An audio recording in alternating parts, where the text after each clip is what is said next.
Empire.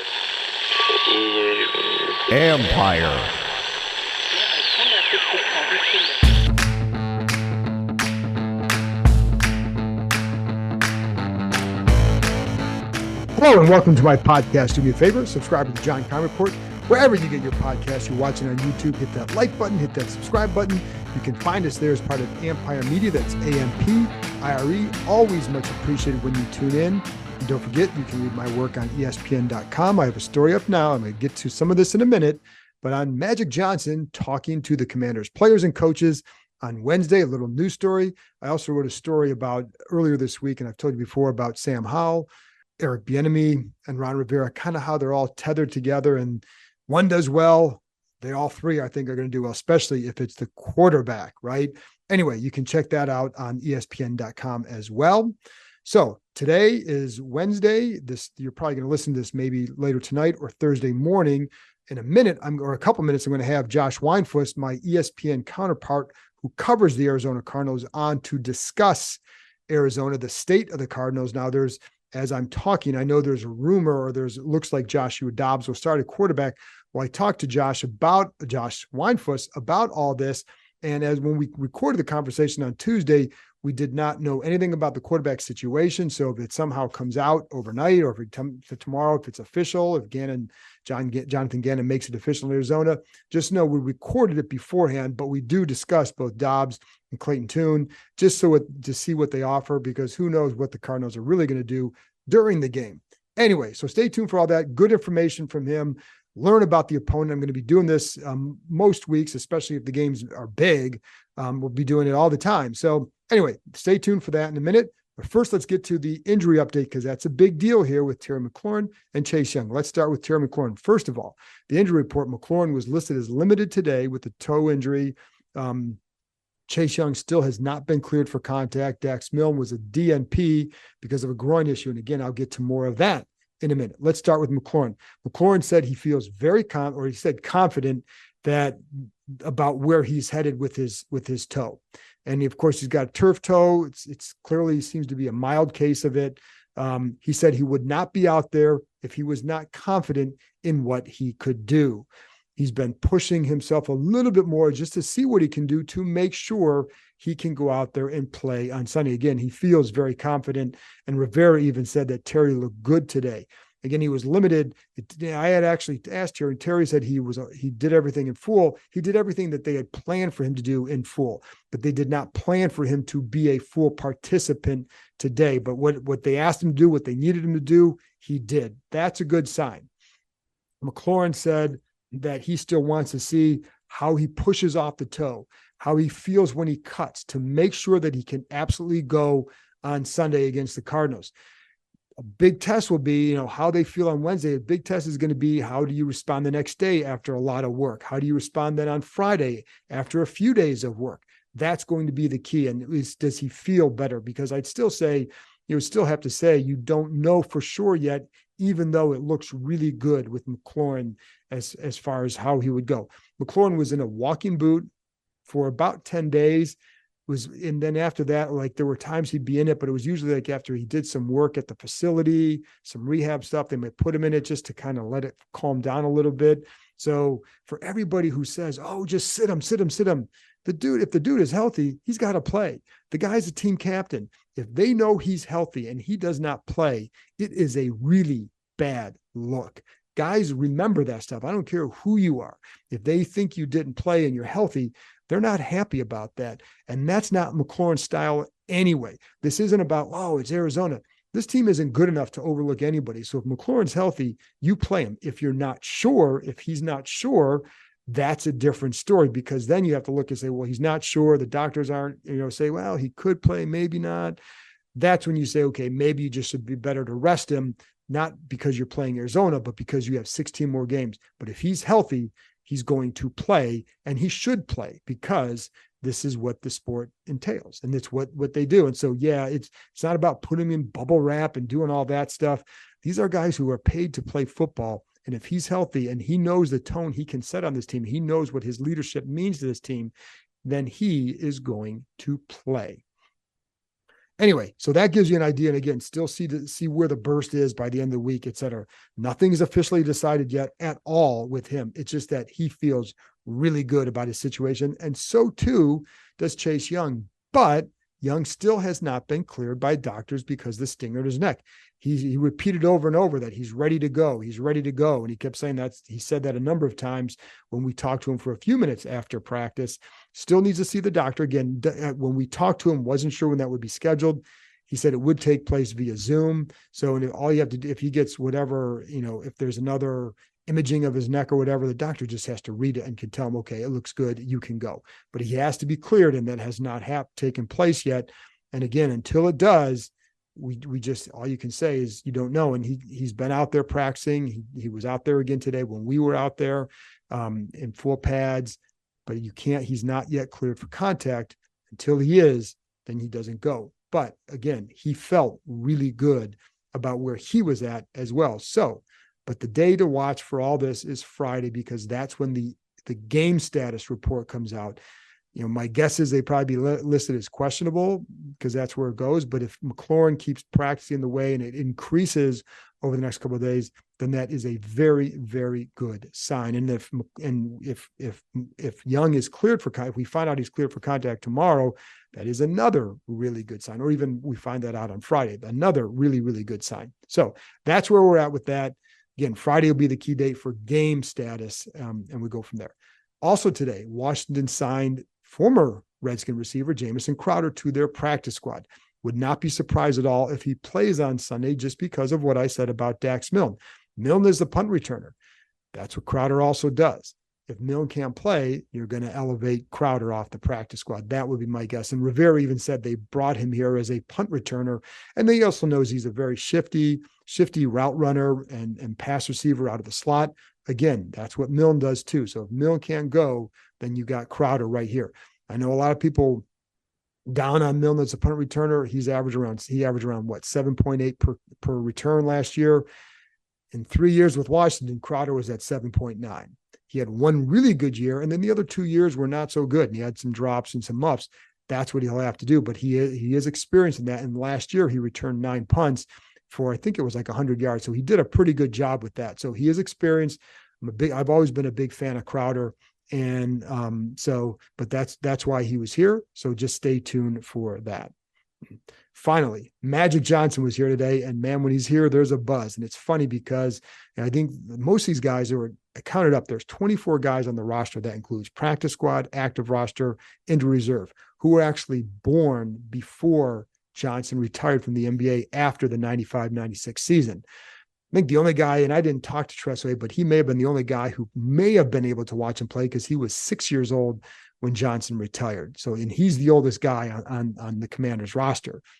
But Johnson spoke to the team it was between about 30 to 40 minutes or so, kind of messed up their schedule a little bit, or changed their schedule. Not messed up, but changed their schedule. And they were more than happy to accommodate it because it's Magic Johnson. And a lot of what he shared was his wisdom. The guy has won combined 10 titles as a player, as an owner. So a lot of it was the wisdom about how do you win? How do teams win? He answered it up for Q&As. And one of the things, and you'll like this, Sam Howell, also one of their 6 captains, one of the things he asked him was, what were the common characteristics of those championship teams, what they had compared to the teams that didn't win? What did they lack? And one of the things that he talked about and first of all, it's a very mature question from Howell.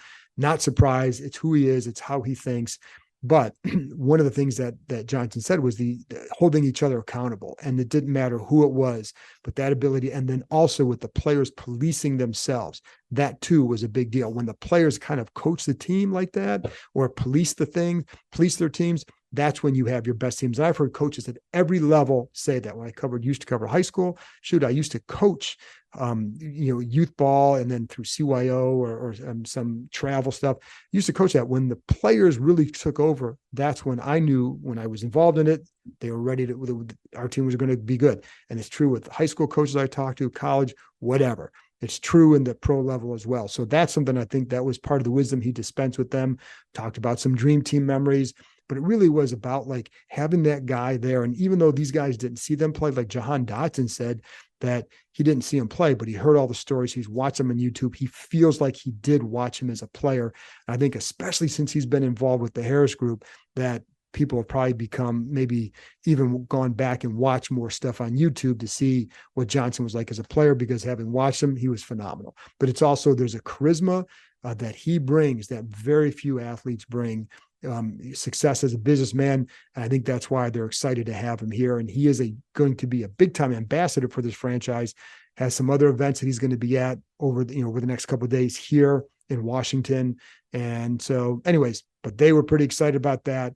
Rivera said that a lot of these players, he could see him, he'd look over them, he could see them kind of leaning up forward in their seats a little bit, just completely enraptured by it. And Rivera said, so was I. So there was a big impact there. What it means to the field, who knows? But it's a good person to have in the organization. And this is a big difference with this group compared to the Snyder group. And it's night and day. I mean, it's millennials apart here. So anyway, that's it. There you go. But it was a big day because Magic Johnson was here. That's it from me. Now, stay tuned for my conversation with Josh Weinfuss as we go behind the enemy lines. Just learn about the opponent. Educate yourself about what Washington faces on Sunday. Yes, they should win this game, but learn about the opponent as well. So here's Josh Weinfuss. Can you believe we've had 7 months without an NFL game? Crazy, right? Well, good thing that's over. The NFL is here, and DraftKings Sportsbook, an official sports betting partner of the NFL, is giving you a can't-miss offer for Week 1. This week, new customers can get $200 in bonus bets instantly when you bet just $5 on any NFL game. DraftKings is hooking everyone up with game day greatness. All customers can take advantage of 2 new offers every single game day this September. Check the app to see what you get. Download now and use code KEIM, K-E-I-M, to sign up. New customers can take home $200 in bonus bets instantly just for betting $5. That's code KEIM, only on DraftKings Sportsbook, an official sports betting partner of the NFL. The crown is yours. Gambling problem? Call 1-800-GAMBLER or visit www.1800gambler.net. In New York, call 877-8-HOPE-NY or text HOPE-NY 467-369. In Connecticut, help is available for problem gambling. Call 888-789-7777 or visit ccpg.org. Please play responsibly. On behalf of Boot Hill Casino and Resort, 21 plus, age varies by jurisdiction. Void in Ontario. See dkng.com/football for eligibility, terms, and responsible gaming resources. Bonus bets expire 7 days after issuance. Eligibility and deposit restrictions apply. All right, Josh, is this your first time joining me on here? No, I think it's at least my second, yeah. Okay. I was going to say, for the first time, I was going to give you an all-expenses paid trip to this game on Sunday, so I guess I'm going to take that away, but hopefully you can join us anyway. So, well, I'll see you Sunday. Anyways, let's get on to the Cardinals here.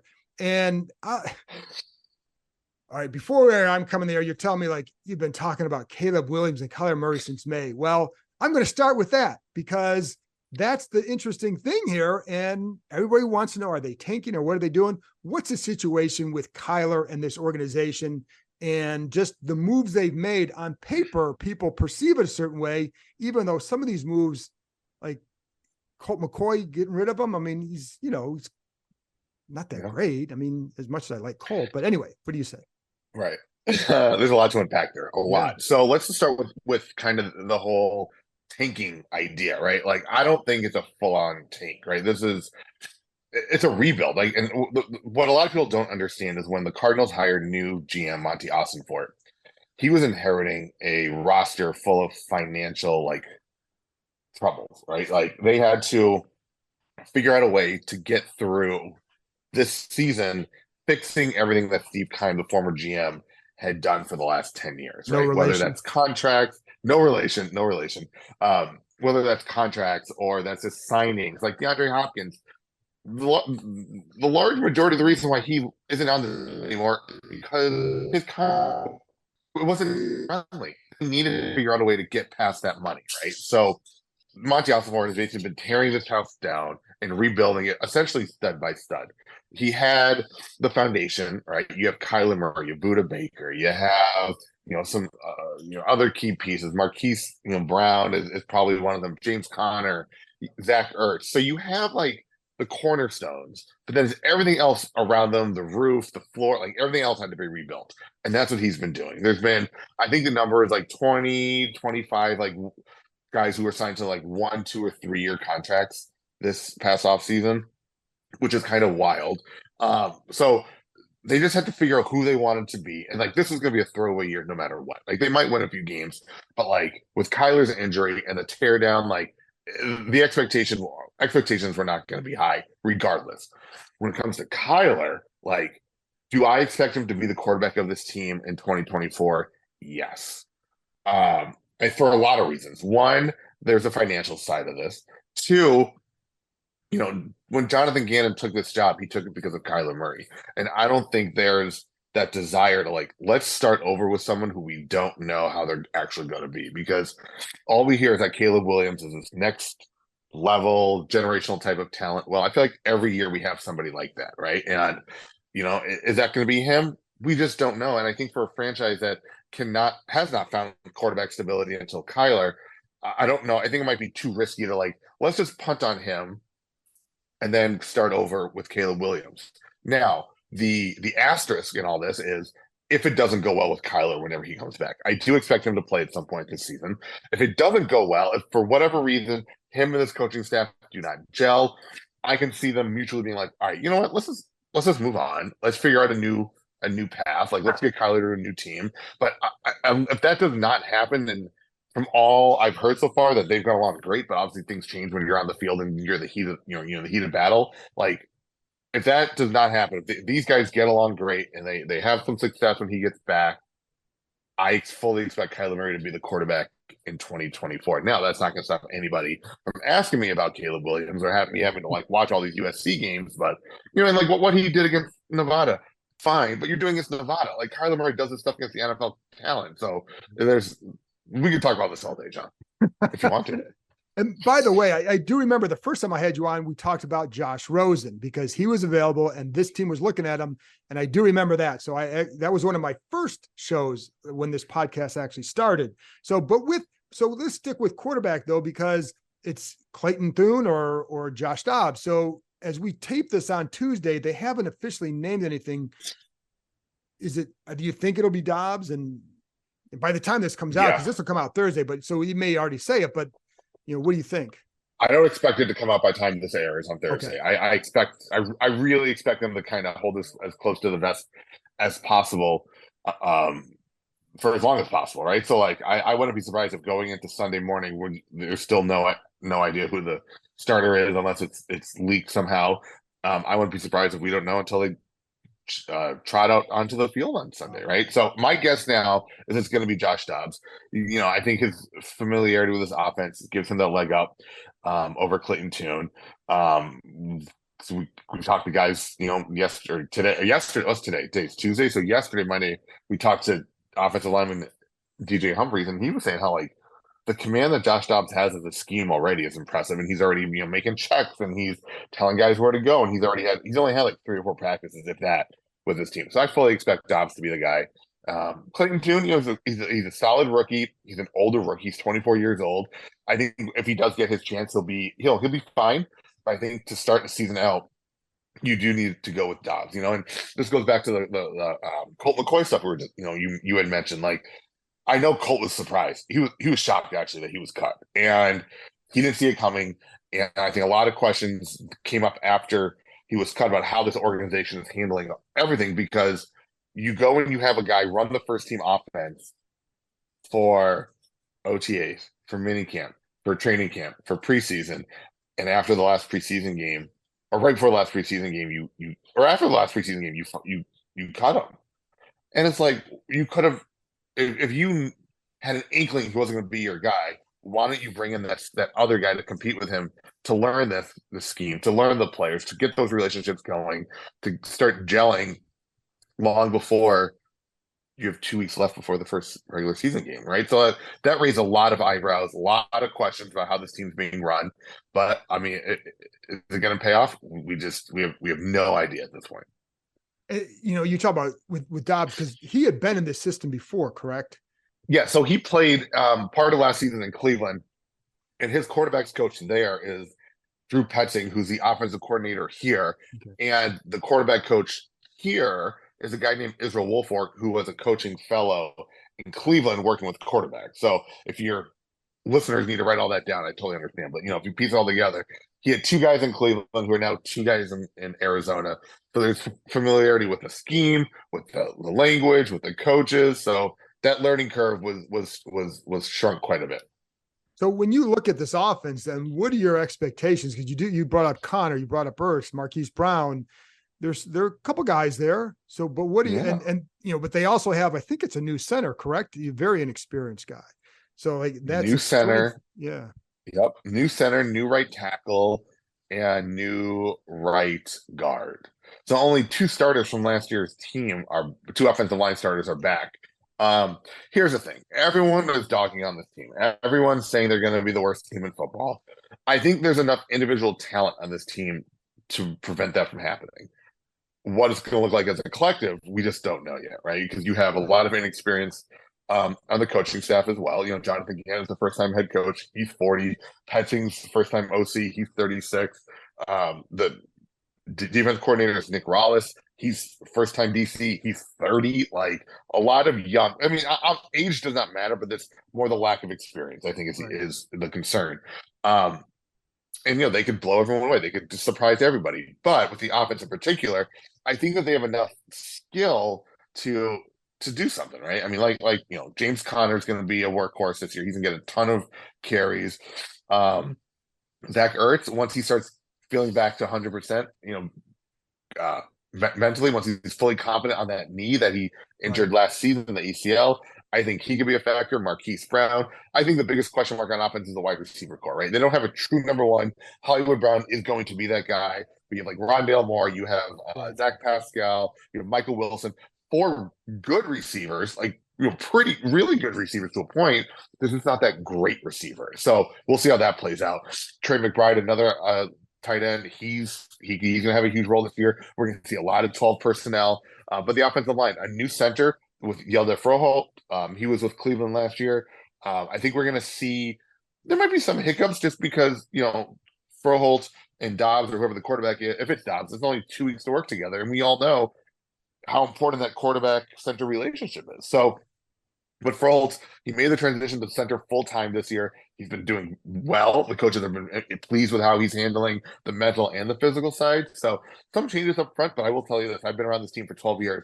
This is one of the few offensive lines that Cardinals have had in the last 12 years that look like an offensive line. Like when they walk by, you're like, oh, that's an NFL offensive lineman. Like these are guys who are big before, but these guys, like, they're all big. Like Will Hernandez is the smallest of the bunch, but you don't want to catch him I don't want to say even in the dark. Like, you don't want to catch him in the middle of the day. Like he'll beat the heck out of somebody. And they love that about him. So I think this offense is going to be better than people think. I just don't know how much better yet. With Clayton, let's say Clayton plays quarterback. Let's say they go to him. What stood out about him this preseason? Yeah, so he's a heck of an arm, right? Very live arm, very big arm, can make the plays. He's fairly mobile, and he can throw on the run, which I think is going to be crucial because, being a rookie, trying to dissect what the defense is going to do, it's hard, especially at the NFL level. It's very hard. So I feel like if he does play, he'll be on the run more than I think other quarterbacks would be. The one issue he does have is he has been sailing his balls, right? Like they're going up. So he's had to work on bringing them down. It's more of a technique thing than it is anything else. But the one thing that guys have been saying is that he's very even keeled. He has that maturity. He's 24. He started 3 years and a couple of games at the University of Houston. So he has the experience. He's not just some, young guy who played 1 or 2 years in college and is making this jump. He has a lot of snaps under his belt with live action, college football. But I do think that there's still a learning curve. He came from an air raid offense at the University of Houston. So, huddling more has been kind of new to him. They did a little bit in college, but, just going from, the air raid, like a true air raid under Dana Holgorsen at Houston to pro style offense, I think is going to take a little bit of an adjustment once, the regular season starts, because preseason, he was fine. He did well. And one thing that Jonathan Gannon said about him was that Gannon was surprised at the type of defenses that he faced during the preseason. He was expecting a lot of bland schemes, but he said a lot of teams ran somewhat complex stuff, and that kind of exposed Tune to kind of what life is going to be like on a week-to-week basis in the NFL. Not the full Monty, but a little bit of it. So he's seen a little bit what he will get if he were to play. So I think that it's going to be an up and down situation with him if he does play. I think there'll be some good. I think there'll definitely be some bad too. So let's look at the defense, because obviously these guys are starting an inexperienced quarterback whom they really like in Sam Howell. It's funny because one of the things everybody talks about is that he's always even keel. And he is. Like, that's a legit thing for him. But let's look at the Cardinals defense. And, pass rushing in terms of numbers have not been a strength, but it looks like they have some depth there. So what's the scouting report on the Cardinals defense?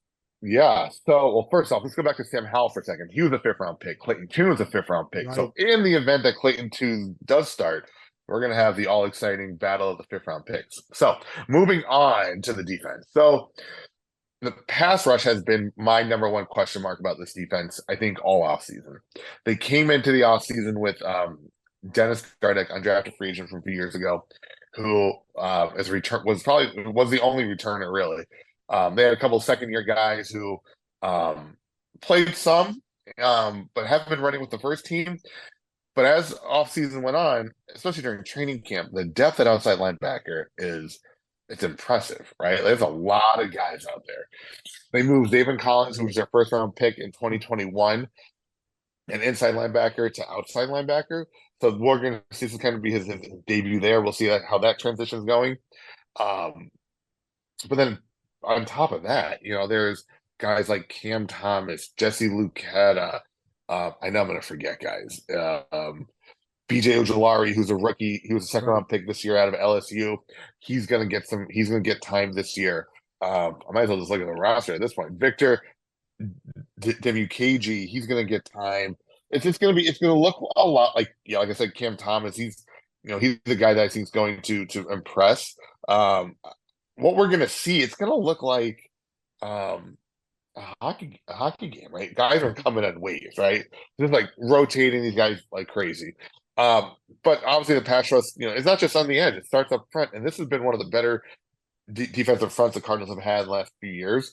Guys like LJ Collier, solid player. Jonathan Ledbetter's looked good the last couple of years. So I think they're going to get some push up front, and then the guys on the edge are going to take care of the rest.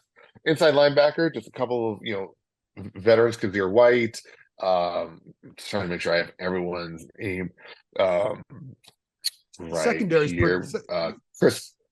Yeah, the secondary. So the other inside linebacker I wanted to mention was Chris Barnes. Okay, secondary is going to be interesting because cornerback is it's going to be very young, right? They have Antonio Hamilton is the veteran, but he was running with the 3rd team at the end of training camp. Marco Wilson is going to he's in one starting job at cornerback.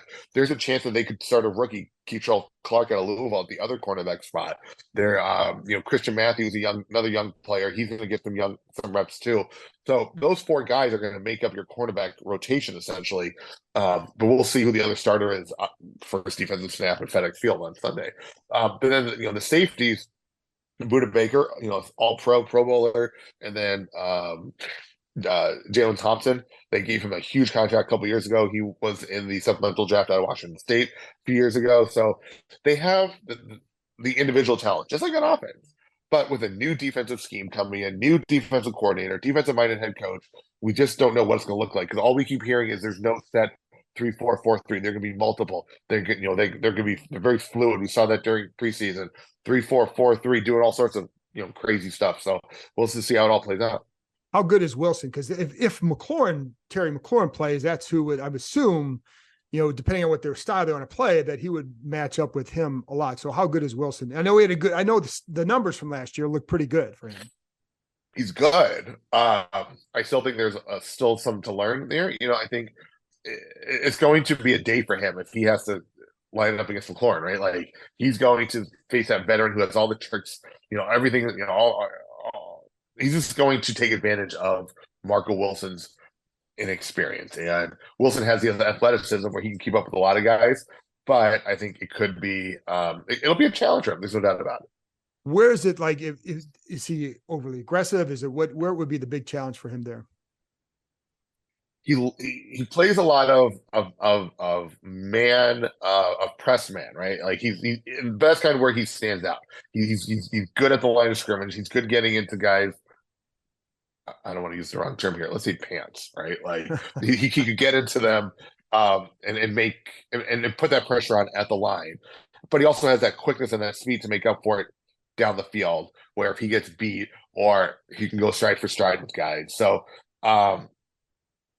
but I feel like what we saw last year is if it was a veteran receiver who kind of knew some of those tricks of how to get open, that's where he struggled a little bit, where he has a natural athleticism to stick with a guy, to be on him, but the smallest little trick and he's kind of out of his bag. But he also hasn't had a whole offseason to kind of learn what he did wrong last year. So last thing then, in general, expectations for this team. You said you don't think they're going to be as bad as people think.